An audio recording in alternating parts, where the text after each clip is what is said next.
छात्रों, आपने इसके पूर्व पढ़ा कि उत्तर दिशा में स्पीति को 12 लचा श्रेणियों ने घेरा हुआ है। तो आइए देखते हैं दक्षिण में क्या स्थिति है। दक्षिण में जो श्रेणी है वह माने श्रेणी कहलाती है। इसका क्या अर्थ है? कहीं यह बौद्धों के माने मंत्र के नाम पर तो नहीं है। ओम मणि पद्मे हुं इनका बीज मंत्र है। इसका बड़ा महात्म्य है। इसे संक्षेप में माने कहते हैं। कहीं श्रेणी का नाम इस माने के नाम पर तो नहीं है। अगर नहीं है तो करने जैसा है। यहाँ इन पहाड़ियों में माने का इतना जाप हुआ है कि यह नाम उन श्रेणियों को दे डालना ही सहज है। अब लेखक कहते हैं कि दक्षिण दिशा में स्पीति जो है माने श्रेणी से घिरा हुआ है। फिर लेखक प्रश्न उठाते हैं, इस माने का क्या अर्थ हुआ? और फिर एक शंका भी अपने जेहन में उठाते हैं और फिर शंका का समाधान लगभग करते हैं। क्या कहते हैं? कहीं यह बौद्धों के माने मंत्र के नाम पर तो नहीं है। तो फिर कहते हैं कि ये बौद्धों का जो माने मंत्र है कहीं उसके नाम पे तो इन श्रेणियों का नाम माने नहीं है। और फिर वह माने मंत्र भी यहाँ लिखित है लेखक के द्वारा। क्या है वो माने मंत्र? ओम मणि पद्मे हुं। और कहा कि यह मंत्र ही इनका सबसे महत्वपूर्ण मंत्र है और इसका बड़ा महत्व है और इस मंत्र को ही संक्षेप में कहते हैं माने। फिर लेखक कहते हैं कि यह जो माने श्रेणी है इसका नाम कहीं इन माने मंत्रों के ऊपर तो नहीं रखा गया। और फिर कहते हैं कि अगर ऐसा नहीं है तो ऐसा करने जैसा है, यानी ऐसा करना चाहिए। इस माने मंत्रों के नाम पे ही इस श्रेणी का नाम माने कर देना चाहिए। फिर लेखक क्या कहते हैं? लेखक कहते हैं कि बूढ़े लामाओं के द्वारा या बूढ़े बौद्ध भिक्षुओं के द्वारा इस माने मंत्र का इन पहाड़ियों पर इतना जाप हुआ है कि इन मंत्रों के नाम पर उन पहाड़ी समूहों का नाम रख देना चाहिए। इंपीरियल गजेटियर में माने श्रेणी की ऊंचाई 21,646 फीट बताई गई है। यह तो इस श्रेणी की किसी चोटी की ऊंचाई होगी। पूरी श्रेणी की ऊंचाई तो एक नहीं होगी। इसमें जो छोटी छोटी चोटियां हैं उनकी ऊंचाई भी 17,000 फीट से अधिक है। कई गांव समुद्र की सतह से 13,000 फीट से ऊंचे बसे हैं। एक या दो 14,000 फीट की ऊंचाई पर हैं। यह मध्य हिमालय है, इसमें स्पीति स्थित है। लेखक बता रहे हैं कि इंपीरियल गजेटियर जो आंकड़ा रखने वाली किताब है उसमें माने श्रेणियाँ जो हैं उसमें माने श्रेणी की ऊंचाई 21,646 फीट बताई गई है। यानी जो इसकी सबसे ऊंची श्रेणी है उसकी ऊंचाई है 21,646 फीट। लेकिन लेखक कहते हैं कि इस प्रत्येक श्रेणी इतनी ऊंची तो नहीं होगी। यह तो किसी एक चोटी की ऊंचाई होगी। पूरी श्रेणी की ऊंचाई एक नहीं हो सकती। इसमें अनेक छोटी छोटी चोटियाँ भी हैं, लेकिन जो सबसे छोटी चोटी है उसकी ऊंचाई भी 17,000 फीट से अधिक है।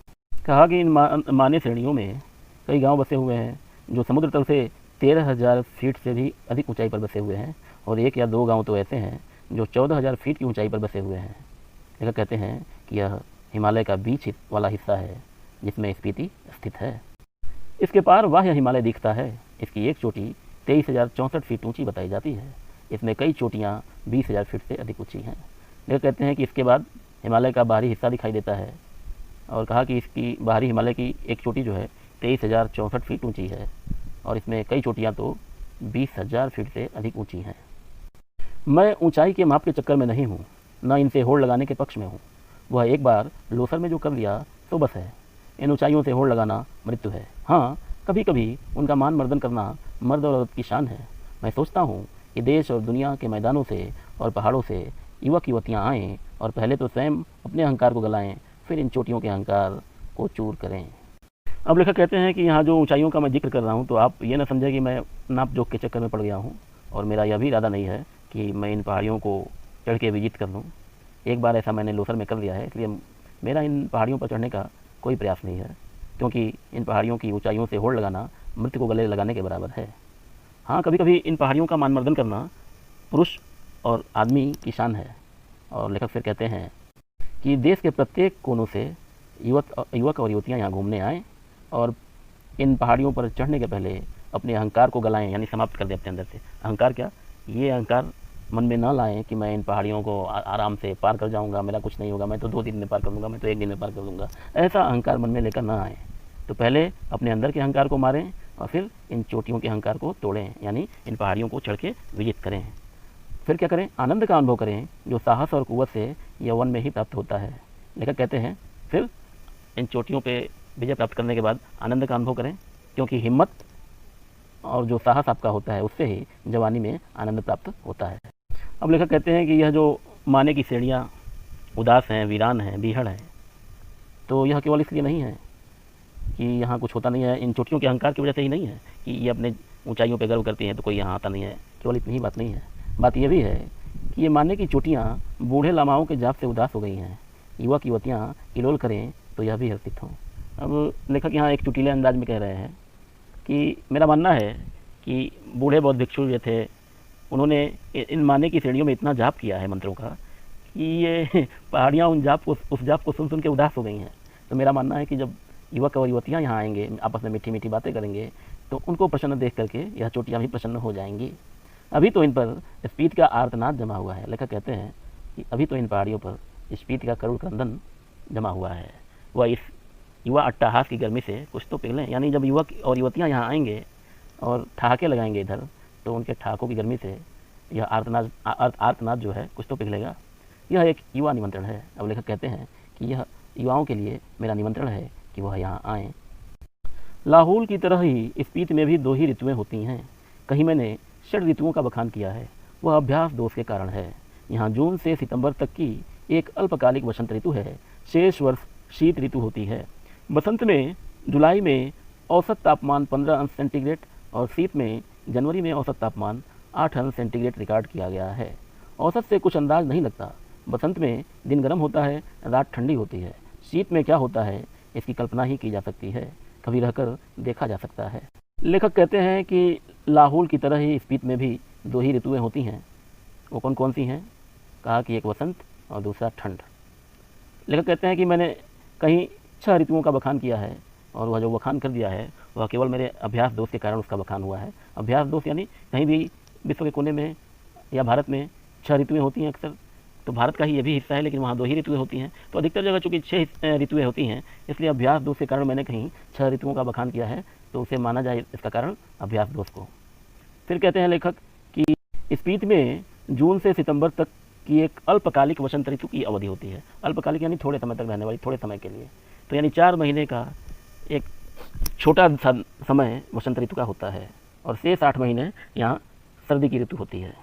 और कहा कि वसंत में जुलाई के महीने में यहाँ का औसत तापमान जो होता है 15 अंश सेंटीग्रेड, और ठंड में जनवरी के महीने में इसका औसत तापमान होता है 8 अंश सेंटीग्रेड।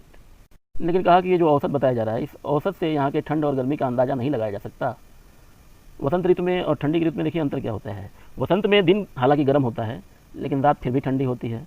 और ठंड की ऋतु में क्या होता है उसकी तो कल्पना ही की जा सकती है, या फिर यह पता लगाने के लिए कि यहाँ ठंड में क्या होता है रहकर भी देखा जा सकता है। स्पीत में बसंत लाहौल से भी कम दिनों का होता है। वसंत में भी यहाँ फूल नहीं खिलते, न हरियाली आती है, न वह गंध होती है। दिसंबर से घाटी में फिर बर्फ़ पड़ने लगती है, अप्रैल मई तक रहती है। यहाँ ठंडक भी लाहौल से ज़्यादा पड़ती है। नदी नाले सब जम जाते हैं और हवाएं तेज चलती हैं। मुंह हाथ और जो खुले अंग हैं उनमें जैसे सूल की तरह चुभती हैं। अब लेखक कह रहे हैं कि स्पीत में वसंत लाहौल से भी कम दिनों का होता है। यानी लाहौल में वसंत स्पीत के मुकाबले ज़्यादा समय तक रहता है, लेकिन स्पीत में काफ़ी लाहौल से भी कम होता है। और ये देखिए ये बसंत किस काम का। कहते हैं कि यहाँ वसंत ऋतु में फूल नहीं खिलते हैं, हरियाली नहीं आती है, न ही कोई सुगंध होती है। तो ऐसे बसंत ऋतु का क्या करना जहाँ फूल ही ना खिले, हरियाली ही देखने को न मिले, कोई सुगंध ही न महसूस हो। फिर क्या कहा कि दिसंबर से घाटी में बर्फ़ पड़ने लगती है और अप्रैल मई तक यह ऐसे ही रहती है, यानी बर्फ़ पड़ती रहती है। यहाँ ठंड भी लाहौल से ज़्यादा पड़ती है, और यहाँ तक कि इतनी ठंड पड़ती है कि जितने भी नदी नाले वहाँ बहते हैं वो सब जम जाते हैं। और जो तेज़ हवाएं चलती हैं जब वो हमारे त्वचा को स्पर्श करती हैं तो ऐसा लगता है कि जैसे कांटे चुभ रहे हैं। स्पीत में लाहौल से भी कम वर्षा होती है। मध्य हिमालय मानसून की पहुँच के परे है, यहाँ बरखा बहार नहीं है। कालिदास को अपने ऋतु संहार में यहाँ वर्षा का तो संहार ही करना पड़ेगा। कालिदास में वर्षा का क्या ठाठ है, यह वर्षा वर्णन इस प्रकार शुरू होता है। फिर लेखक कहते हैं कि स्पीत जो है यहाँ वर्षा भी लाहौल के मुकाबले कम होती है। मध्य हिमालय मानसून की पहुँच से दूर है, इसलिए यहाँ वर्षा कम होती है। यहाँ बरखा की बहार नहीं है।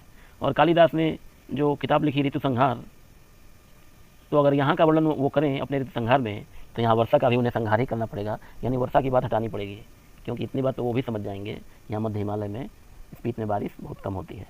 अब देखिए कालिदास ने वर्षा का बहुत अच्छा वर्णन किया है, तो कैसे वो वर्णन करते हैं इस बात को लेखक ने उद्घाटित किया है। कालिदास वर्षा का वर्णन करते हुए क्या कहते हैं। प्रिय जल की फुहारों से भरे बादलों के मतवाले हाथी पर चढ़ा हुआ, चमकती हुई बिजलियों की झंडियों को फहराता हुआ और बादलों की गरज के नगाड़े बजाता हुआ, यह कामी जनों का प्रिय पावस राजाओं का सा ठाट बाट बनाकर आ पहुँचा। यानी कालिदास वर्षा ऋतु का जिक्र करते हुए कहते हैं कि हे प्रिया, देखो वर्षा ऋतु आ गई। और वर्षा ऋतु आने का संदेश किस प्रकार देते हैं कि जल की फुहारों से भरे बादलों के मतवाले हाथी पर चढ़ा हुआ, यानी ऐसा मतवाला हाथी जो जल की फुहारों से भरा हुआ है, जो चमकती हुई बिजलियों की झंडियों को फहरा रहा है और जो बादलों के समान नगाड़े बजा रहा है, ऐसा कामी लोगों का वह प्रिय वर्षा का मौसम जो है राजाओं के से ठाट बाट बनाकर आ गया है। तो सोचिए कितनी श्रृंगारिकता है इस वक्तव्य में कालिदास के द्वारा भरा गया है। यह पावस यहाँ नहीं पहुँचता है। कालिदास की वर्षा की शोभा विंध्याचल में है, हिमाचल की इन मध्य की घाटियों में नहीं है। मैं नहीं जानता कि इसका लालित्य लाहौल स्पीति के नर नारी समझ भी पाएंगे या नहीं। अब लेखक बता रहे हैं आपको कि यह पावस यानी वर्षा का जो ऋतु है उसकी पहुँच यहाँ मध्य हिमालय तक नहीं है। कालिदास की वर्षा की शोभा तो विंध्याचल में ही है। और फिर लेखक कहते हैं कि मैं यह नहीं जानता कि इसका लालित्य यानी इसकी सुंदरता लाहौल स्पीति में रहने वाले स्त्री और पुरुष समझ भी पाएंगे कि नहीं। वर्षा की सुंदरता क्या होती है, इस बात को लाहौल और स्पीति में रहने वाले स्त्री पुरुष समझ पाएंगे नहीं, यह मैं नहीं जानता। वर्षा उनके संवेदन का अंग नहीं है। वह यह जानते नहीं कि बरसात में नदियाँ बहती हैं। संवेदन का मतलब होता है सुख और दुख की अनुभूति। तो लेखक कहते हैं कि इस संवेदना को वो नहीं जानते, इस अनुभूति को वो नहीं जानते, इसका अनुभव उन्हें नहीं है। वो नहीं जानते कि बरसात में नदियाँ बहती हैं अपने उबाल पे, उफान पे। वह नहीं जानते कि बादल बरसते हैं, हाथी मस्त होकर चिंघाड़ने लगते हैं, प्रसन्न होकर मोर नाचने लगते हैं, जंगल हरे भरे हो जाते हैं, और जो स्त्रियां या पुरुष अपने प्रिय या प्रियतमा से बिछड़े हुए होते हैं वह इस मौसम को देख करके रोने लगते हैं। और बंदर क्या करते हैं, चुप मारकर गुफाओं में जा छिपते हैं। कहा कि इतनी सारी बातों को यहाँ के स्त्री पुरुष नहीं समझ पाते होंगे, क्योंकि उन्होंने कभी वर्षा के ऋतु का अनुभव नहीं किया। तो इस ऋतु में क्या क्या होता है वो कैसे समझ पाएंगे। फिर लेखक कहते हैं कि अगर कालिदास यहाँ आकर कहें कि अपने बहुत से सुंदर गुणों से सुहानी लगने वाली, स्त्रियों का जी खिलाने वाली, पेड़ों की टहनियों और बेलों की सच्ची सखी तथा सभी जीवों का प्राण बनी हुई वर्षा ऋतु आपके मन की सब साधे पूरी करे, तो शायद स्पीति के नर नारी यही पूछेंगे, यह देवता कौन है, कहाँ रहता है, यह क्यों नहीं आता। अब देखिए लेखक कहते हैं कि अगर कालिदास यहाँ आकर यहाँ रहने वाले लोगों से कहें कि अपने बहुत से सुंदर गुणों से लोगों को आकर्षक लगने वाली, स्त्रियों के मन को प्रसन्न करने वाली, पेड़ों की टहनियों और बेलों की सच्ची सखी और सभी जीवों का प्राण बनी हुई वर्षा ऋतु आपकी सभी मनोकामनाओं को पूर्ण करे, तो शायद यहाँ के स्त्री और पुरुष यह प्रश्न पूछ बैठें कि आप किस देवता की बात कर रहे हैं, या यह कहाँ रहता है, यह हमारे पास क्यों नहीं आता। स्पीति में कभी कभी बारिश होती है। वर्षा ऋतु यहाँ मन की साध पूरी नहीं करती। धरती सूखी, ठंडी और बंध्या रहती है। लेखक बता रहे हैं कि स्पीति में वर्षा बहुत कम होती है। यह आपके मन के साध को पूरी नहीं करती। यानी आप वर्षा में खूब नहाना चाहते हैं तो ये आपके मन की साध पूरी नहीं होगी। यहाँ धरती बिल्कुल सूखी रहती है, ठंडी रहती है, और साथ साथ यहाँ की मिट्टी बंध्या भी है, यानी इसमें कुछ भी उपजता नहीं है। स्पीति में साल में एक फसल होती है। मुख्य फसलें हैं 2 किस्म का, जौ, गेहूँ, मटर और सरसों। देखिए आपको बता दिया गया है कि स्पीति में साल में एक ही फसल होती है और 2 किस्म की फसलें होती है, जौ, गेहूँ और मटर और सरसों। यानी एक दलहन और एक तिलहन, सॉरी दलहन नहीं, एक जो है। स्पीति में साल में एक फसल होती है। मुख्य फसलें हैं 2 किस्म का, जौ, गेहूँ, मटर और सरसों। इसमें भी जौ मुख्य है। सिंचाई का साधन पहाड़ों से आ रहे नाले हैं या उन पर बनाए कुल हैं। ये नालियाँ पहाड़ों के किनारे किनारे बहुत दूर तक जाती हैं। स्पीति नदी का तट इतना चौड़ा है कि इसका पानी किसी काम में नहीं आ पाता। अब लेखक कह रहे हैं कि साल में केवल एक फसल यहाँ होती है। यहाँ की मुख्य फसलें हैं जौ, गेहूँ, मटर और सरसों। इसमें भी जौ मुख्य फसल है। सिंचाई का साधन क्या है, कह रहे हैं पहाड़ों से जो नाले आते हैं उनसे यहाँ सिंचाई होती है, या उन पर बनाए गए कुल का मतलब तो ऐसे किनारा होता है, लेकिन यहाँ शायद नालियों से तात्पर्य है। ये नालियाँ पहाड़ों के किनारे किनारे बहुत दूर तक जाती हैं। क्यों नालियों का सहारा लेना पड़ता है, इसलिए कि स्पीति नदी का तट इतना चौड़ा है कि इसका पानी किसी काम नहीं आ पाता। यानी चौड़ाई की वजह से जल का स्तर बहुत नीचे रहता है, और जल का स्तर नीचे होने की वजह से स्पीति नदी का पानी क्या होता है, सिंचाई के काम में नहीं आ पाता है। स्पीति में ऐसी भूमि बहुत है जो खेती के लायक बनाई जा सकती है। शर्त इतनी है कि इसके लिए स्पीति में जल उलीचा जाए या फिर पानी का कोई और स्रोत पहुँचाया जाए। स्पीति में कोई फल नहीं होता। मटर और सरसों को छोड़कर कोई सब्जी नहीं होती। शायद ऊंचाई, वायुमंडल के दबाव में कमी, ठंड की अधिकता, वर्षा की कमी वगैरह के कारण यहाँ पेड़ नहीं होते। इसलिए स्पीति विशेषकर नंगी और वीरान है। लेखक यह बता रहे हैं कि स्पीति में ऐसी बहुत सारी ज़मीन है जो खेती करने योग्य बनाई जा सकती है, लेकिन इसके लिए एक शर्त है कि यहाँ पानी किसी माध्यम से लाना पड़ेगा या फिर किसी पानी के स्रोत को यहाँ तक पहुँचाया जाए। अब देखिए लेखक कह रहे हैं कि यहाँ कोई फल नहीं उगता है। सब्जियाँ भी केवल मटर और सरसों की होती हैं, और ऐसा इसलिए है कि शायद यह बहुत ऊंचाई पे है, वायुमंडल के दबाव के कारण हो, या अत्यधिक ठंडी है इसलिए हो, या वर्षा की कमी हो। यह सब कारण ही यहाँ बहुत ही सीमित साधनों के पीछे हैं। अब देखिए यहाँ पेड़ भी नहीं होते हैं, इसलिए स्पीति जो है नंगी और वीरान दिखाई देती है। वर्षा यहाँ एक घटना है, एक सुखद संयोग है। हम काजा के डाक बंगले में सो रहे थे तो लगा कि कोई खिड़की खड़खड़ा रहा है। आधी रात का भी पिछला पहर है। इस समय कौन है। लैंप की लौ तेज की, खिड़की का एक पल्ला खोला तो तेज़ हवा का झोंका मुंह और हाथ को जैसे छीलने लगा। मैंने पल्ला भिड़ा दिया, उसकी आड़ से देखने लगा। देखा कि बारिश हो रही थी। मैं उसे देख नहीं रहा था, सुन रहा था। अब लेखक कहते हैं कि वर्षा यहाँ किसी घटना की तरह होती है, यानी अगर बारिश हो जाए तो एक घटना होती है, वो यहाँ पे उसकी चर्चा होती है लोगों में। यह एक सुखद संयोग होता है। कहा कि हम एक बार काजा के डाक बंगले में सो रहे थे, तो ऐसा लगा कि कोई खिड़की खड़का रहा है। तो रात आधी रात थी, उसका भी पिछला पहर था। तो मैंने सोचा इस समय कौन है, तो लैंप जलाया, लैंप ली और खिड़की खोला। मैंने देखा कौन है, लेकिन खिड़की खोलते ही तेज़ हवा, जो बहुत ठंडी हवा थी, ठंडी हवा का एक तेज़ झोंका आके मेरे मुंह और हाथ को छीलने लगा। यानी इतनी ठंडी हवा थी कि ऐसा लगा कि कोई सूल चुभा रहा है, कांटे चुभा रहा है, मेरे चेहरे को, मेरे त्वचा को छील रहा है। फिर जल्दी से लेखक ने पल्ला बंद कर दिया और उसकी आड़ में होकर के थोड़ा सा खोल करके देखने लगे। फिर देखते क्या है लेखक, देखा कि बारिश हो रही थी। मैं उसे देख नहीं रहा था, सुन रहा था। और फिर मैंने देखा कि बारिश हो रही थी रात में, और रात में चूँकि अंधेरा था तो दिखाई तो कम ही दे रही थी, अधिकतर मैं बारिश की आवाज़ सुन रहा था। अंधेरा, ठंड और हवा का झोंका आ रहा था, जैसे बर्फ़ का आंस लिए तुषार जैसी बूंदें पड़ रही थी। अंधेरा था, ठंड और हवा का झोंका आ रहा था, ठंडी हवा का झोंका, और ऐसा लग रहा था जैसे बर्फ़ गिर रही है और उसकी बूंदें, बर्फ़ की बूंदें पड़ रही हैं। जैसे नगाड़े पर थाप पड़ रही थी, ऐसा लग रहा था कोई नगाड़ा बजा रहा है। दुंगछेन को हवा बजा रही थी। महाशंख की ध्वनि घाटी में तैर रही थी। दुंगछेन एक वादे का नाम है। तो कहा कि ऐसा लग रहा था उसे हवा बजा रही हो, या फिर महाशंख की ध्वनि घाटी में तैर रही हो। स्पीत की घाटी में वर्षा हो रही थी, कमरे में ठंड बढ़ रही थी। मैं बिस्तर में पड़ा पड़ा मालूम नहीं कब सो गया। लेखक कहते हैं कि स्पीत की घाटी में आज वर्षा हो रही थी और इस वजह से मेरे कमरे में ठंड बढ़ रही थी, और पता नहीं मैं इसी बीच कब सो गया। सुबह उठा, चाय पीते पीते सुना कि स्पीत के लोग कह रहे हैं कि हमारी यात्रा शुभ है, स्पीत में बहुत दिनों बाद बारिश हुई है। सुबह जब मैं उठा, चाय पी रहा था, तो मैंने किसी की आवाज़ सुनी। लोग आपस में बात कर रहे थे कि हमारी यात्रा बहुत शुभ है, क्योंकि स्पीत में बहुत दिनों के बाद आज वर्षा हुई है। तो आशा है छात्रों आपको समझ में आया होगा। नेक्स्ट वीडियो में फिर मिलेंगे। धन्यवाद।